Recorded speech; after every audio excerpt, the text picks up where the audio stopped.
Halo semuanya, nama aku Melani. Halo semuanya, nama aku Asmaria. Halo semuanya, nama aku Risma. Halo semuanya, nama aku Julia. Halo semuanya, nama aku Ajeng. Gimana nih kabar kalian semua? Alhamdulillah, baik. Kalau Salimah sendiri gimana? Alhamdulillah, pasti baik juga dong. Hari ini kita bakal membahas tentang pendidikan, tapi bukan cuma dari sudut pandang buku teks ataupun teori aja, melainkan dari pengalaman hidup kita masing-masing. Aku yakin banget setiap dari kita tuh punya cerita dan pandangan unik tentang bagaimana pendidikan berperan dalam kehidupan. Tapi sebelum masuk ke pembahasan utama, aku mau tahu dulu nih kesibukan kalian akhir-akhir ini itu apa aja. Oke, kalau ditanya tentang kesibukan sih, karena kita udah kelas 9, jadi kita lagi nyiapin diri buat masuk SMA. Ya benar banget, jadi kita sekarang lagi fokus belajar aja sih. Sobat-sobat di rumah, emang aku yang jadi kelas 9 pun ngerasa kalau kelas 9 tuh lumayan sibuk ya. Apalagi buat mempersiapkan ujian sama buat mau menentukan mau lanjut kemana. Terus juga kelas 9 tuh pasti rasanya campur aduk, antara seneng gara-gara bentar lagi mau lulus, tapi juga ada deg-degan takutnya gak keterima di SMA yang kita mau. Tapi aku doain semoga kita semua dan sobat-sobat di rumah yang kelas 9 juga keterima di SMA atau SMK yang kita tuju ya. Amin. Ngomong-ngomong soal pendidikan, menurut kalian seberapa penting sih pendidikan di dalam kehidupan? Kalau menurut aku, pendidikan itu hal yang penting banget buat hidup aku. Karena kalau tanpa pendidikan, aku bakalan sulit buat ngadepin tantangan-tantangan yang datang ke hidup aku. Terus, pendidikan itu bukan tentang belajar di sekolah, tapi juga tentang pengalaman hidup kita sehari-hari. Nah, terus pendidikan juga bisa membantu setiap individu buat berkembang. Nah, jadi menurut aku pendidikan itu hal yang penting banget buat hidup aku. Nah, jadi kita tuh harus terus berusaha buat meningkatkan pengetahuan kita. Kita nggak boleh berhenti belajar karena belajar itu proses seumur hidup. Ya aku setuju banget, karena pendidikan itu juga sangat penting buat kehidupan aku. Oke, sekarang kita masuk ke segmen yang pertama. Di segmen ini kita bakal membahas tentang perjalanan pendidikan. Jadi, gimana sih perjalanan pendidikan kalian selama ini? Aku memulai pendidikan dari sekolah dasar, di mana aku belajar dasar-dasar tentang menghitung, menulis, dan membaca. Saat aku SMP, aku mulai memfokuskan diri untuk belajar dan mendalami mapel-mapel atau mata pelajaran, dan fokus juga untuk mendalami tentang sosial dan akademik. Nah, sekarang aku sedang berada di kelas 9, memfokuskan diri untuk ke jenjang selanjutnya. Bener banget, menurut aku tuh sih perjalanan pendidikan itu kayak naik gunung ya. Ada jalan yang landai, ada juga jalan yang terjal dan berbatuan. Tapi ada kalanya kita merasa di puncak dan menikmati pemandangan. Ada kalanya kita merasa lelah dan hampir menyerah. Tapi selain itu kita membawa langkah lebih dekat lagi. Melihat perjalanan pendidikan kalian yang ternyata cukup panjang ya, pasti ada dong tantangan yang pernah dihadapi. Nah, apa tantangan terbesar kalian selama bersekolah? Nah kalau aku sendiri sih, tantangan terbesar aku selama bersekolah ini ada di tahun 2020 ya, waktu corona. Nah waktu itu kita kan diharuskan untuk belajar di rumah.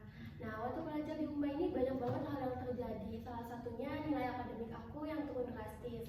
Mungkin karena kalau di rumah tuh kita belajar sendiri ya. Sedangkan kalau belajar di sekolah tuh kita banyak rame kayak teman-teman, jadi lebih semangat. Nah mungkin juga karena kalau kita kurang paham dengan materi yang dikasih, kita tuh gak bisa langsung nanya ke guru ya, beda dengan yang di sekolah. Jadi mungkin itu sih tantangan terbesar yang aku alami selama sekolah ini, karena habis dari itu aku harus mulai dari awal untuk perbaiki hal-hal yang mungkin berubah. Kalau aku sih, tantangan yang aku hadapi itu kalau kita masuk ke sekolah baru, aku harus beradaptasi dengan pendidikan, lingkungan, dan pertemanan juga. Karena menurut aku hal itu sedikit sulit ya, apalagi kalau belajar kadang aku minta tolong ke teman aku buat ngajarin aku yang mungkin emang aku gak akan langsung ngerti, tapi kelamaan aku bakal ngerti. Setelah perjalanan dan pendidikan, nah pasti ada hal yang berkesan yang pernah dialami selama bersekolah. Nah, hal paling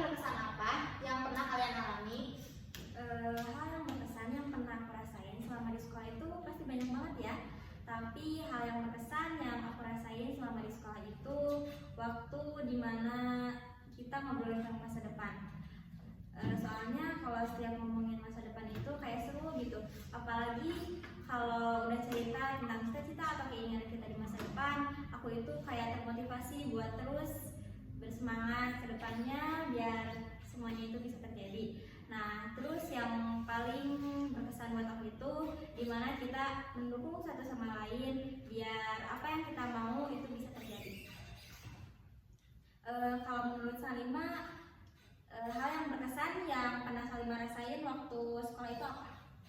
Sebenarnya banyak hal berkesan yang aku rasain selama di sekolah, karena kita tuh sekolah nggak cuma setahun 2 tahun doang ya, tapi bertahun-tahun gitu. Tapi hal yang paling berkesan buat aku tuh waktu aku masuk SMP, karena waktu aku masuk SMP aku tuh nyadar kalau misalkan sekolah itu bukan cuma tentang nilai, tapi juga cara kita membangun karakter, cara kita menghadapi masalah, dan juga cara kita untuk terus berkembang. Dengan pemahaman itu, aku tuh jadi lebih semangat gitu dalam belajar.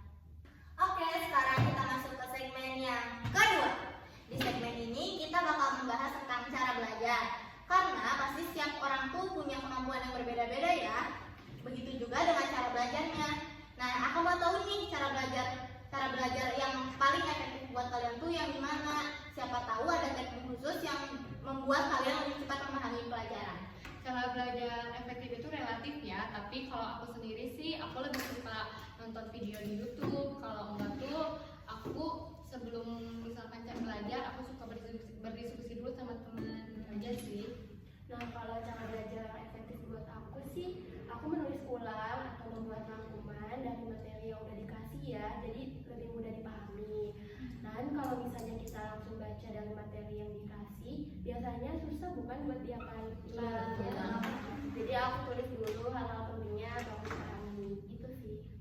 Kalau menurut aku biasanya aku itu nyatet materi-materi yang menurut aku penting. Nah, terus kadang aku juga membaca ulang materi yang ibu guru kasih. Nah, terus yang paling penting buat aku itu istirahat yang cukup. Karena kalau aku maksain diri aku buat terus-terusan belajar, terus istirahatnya nggak benar, terus kesananya juga belajarnya nggak akan benar.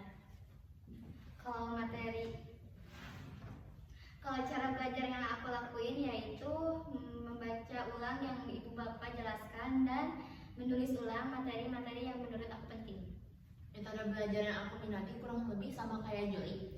Aku mencatat poin-poin penting yang guru jelaskan, kayak gitu aja sih dari aku. Nah, kalau Salima, gimana metode belajar yang Salima minati? Kalau cara belajar aku tuh sebenarnya cara belajar orang-orang tuh beda ya, berbeda. Nanti ada yang beda, ada yang sama gitu. Nah, kalau kan Mela tuh tipe orang yang cara belajarnya tuh dia harus bareng gitu kayak sama temen-temen. Nah, kalau aku tuh harus sendiri gitu, harus hening. Karena kalau misalnya biasanya kalau nggak hening tuh aku gampang ke distract sama apapun itu. Kita lanjut ke segmen yang ketiga. Setelah membahas tentang perjalanan pendidikan dan cara belajar, sekarang kita masuk ke topik tentang harapan dan cita-cita. Setiap orang pasti punya impian dan tujuan yang berbeda. Nah, kalau boleh tahu, apa sih harapan kalian dalam belajar ke depannya dan apa cita-cita yang ingin kalian capai? Kalau aku sendiri sih harapan belajar untuk kedepannya lebih berani bertanya, lebih mempelajari hal-hal yang mungkin kurang dimengerti dan juga lebih giat belajar karena apalagi kan sekarang aku butuh nilai akademik itu buat masuk ke SMA. Dan kalau soal cita-cita sih aku pengen banget ya jadi guru matematika. Keren banget. Buat yang nggak tahu, jadi Ima tuh benar-benar pintar dalam mata pelajaran matematika ya guys. Sebenarnya aku nggak pintar matematika sih, cuma suka aja gitu sama matematika. Karena setiap belajar matematika itu kita harus menyelesaikan suatu masalah. Jadi kayak ada tantangan tersendirinya. Jadi itulah kenapa aku pengen banget jadi guru matematika. Kalau harapan aku kedepannya itu hampir sama kayak Risma. Nah, terus aku tuh pengen lebih baik dari sebelumnya gitu. Aku pengen lebih semangat dari sebelumnya. Apalagi sekarang udah kelas 9 kan. Nah, aku itu mau belajar lebih giat dari sebelumnya biar aku bisa dapetin nilai yang aku mau, terus aku bisa masuk SMA yang aku mau. Nah, terus kalau soal cita-cita aku itu pengen jadi arsitek. Keren banget. Aku pengen jadi arsitek karena aku terinspirasi dari kakak aku sendiri yang merupakan arsitek. Nah, semoga aja ilmu yang aku punya bisa membuat aku jadi seorang arsitek, terus ngembangin ke dalam aku. Kalau harapan aku pengen kedepannya aku menjadi orang yang lebih baik lagi, nilai akademis aku berkembang baik, dan aku menjadi anak yang berprestasi. Cita-cita aku pengen banget jadi pramugari, karena seru aja gitu keliling-keliling dunia sambil melayani penumpang kabin pesawat. Kalau harapan aku ke depannya sih pengen lebih mendalami mata pelajaran, terus kayak pengen jadi orang yang lebih baik lagi. Kalau soal cita-cita aku ingin jadi penyanyi terkenal. Gila. Tapi aku juga ingin mendalami senang seni musik sih untuk kedepannya. Kalau harapan aku sih, aku tuh pengen banget ya aku keterima di universitas impian aku. Terus tuh aku ingin jadi orang yang bisa lebih berguna buat orang lain dan sekitar aku. Terus tuh aku kayak kan karena aku gampang kemarah banget. Nah aku tuh pengen menghindari hal-hal itu ke depannya. Kalau cita-cita aku pengen jadi dokter. Terus tuh aku pengen ngebanggain orang tua dan almarhumah nenek aku, karena itu ada keinginan dari nenek aku. Kalau boleh tahu Salima sendiri cita-citanya jadi apa?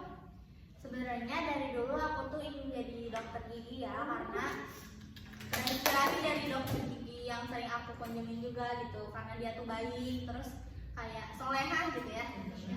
Tapi kadang-kadang aku tuh ngerasa bimbang karena misal aku lihat salah satu video, terus aku tuh ingin jadi guru, aku lihat salah satu video aku ingin jadi pengusaha gitu ya. Tapi yang paling penting aku tuh sekarang ingin sungguh-sungguh dalam menjalani pendidikan, biar yang apapun yang aku pilih nanti aku tuh siap buat ngeraihnya. Oke, kita masuk ke segmen yang keempat. Sebelum kita ngakhirin obrolan kita hari ini, aku punya 2 pertanyaan nih buat kalian. Siap? Siap! Oke, pertanyaan pertama, siapa role model yang paling menginspirasi kalian? Banyak sekali ya yang menginspirasi, tapi kalau harus pilih satu sih aku pilihnya Kartini ya, karena dia memperjuangkan keadilan dan kesejahteraan masyarakat. Nah, kalau aku sudah pasti Rose Blackpink dan Nadine Amiza, karena mereka berdua adalah orang yang menginspirasi aku untuk mencintai musik. Nah, kalau aku sih kayaknya orang tua, karena mereka itu ngajarin aku buat disiplin, kerja keras, tanggung jawab juga. Terus mereka juga ngajarin aku buat terus berusaha, gak pernah nyerah kalau lagi ngadepin kesulitan. Nah, jadi kayaknya role model yang paling berpengaruh di hidup aku itu yaitu orang tua aku.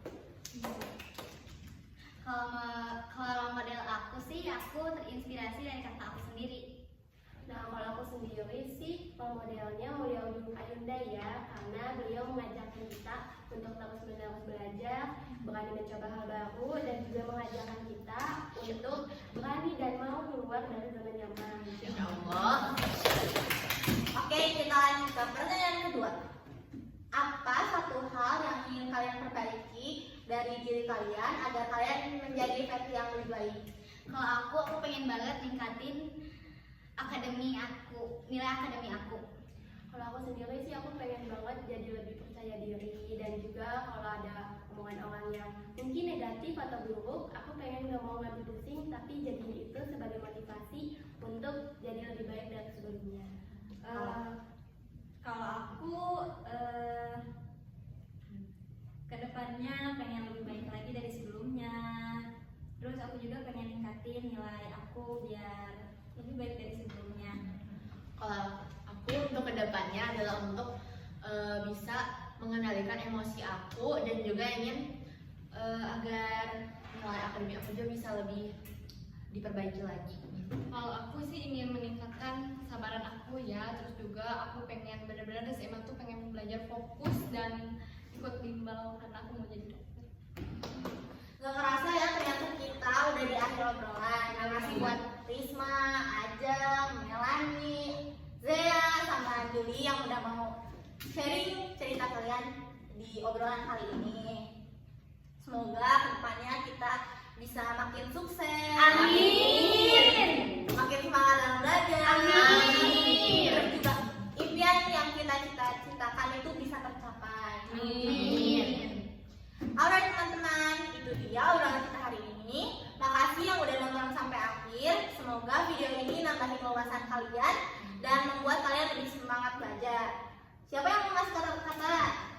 kesuksesan butuh usaha,